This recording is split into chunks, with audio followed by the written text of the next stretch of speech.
প্রিয় দর্শক, আমি আজকে বলতে চাচ্ছি শিশুদের ছানির ব্যাপারে।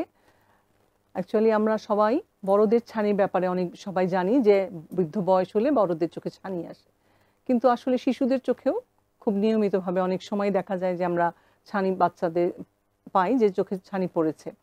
এটা আমরা কিভাবে বুঝবো? একটা ছোট্ট বাচ্চা চোখে ছানি পড়েছে কিভাবে বুঝবো? আসলে একদম ছোট্ট শিশু যে নতুন জন্মালো তার ছানি পড়েছে এটা বোঝা আসলে বাবা মার পক্ষে খুব একটা সম্ভব না। কিন্তু যদি ছানিটা কিছুদিন পরে যখন ম্যাচিওর হয়ে যায় বা চোখের মনির ভিতরে সাদা রং দেখা যায়, তাহলে কিন্তু বোঝা যেতে পারে বাচ্চার ছানি পড়েছে। আর কিভাবে বুঝতে পারবো?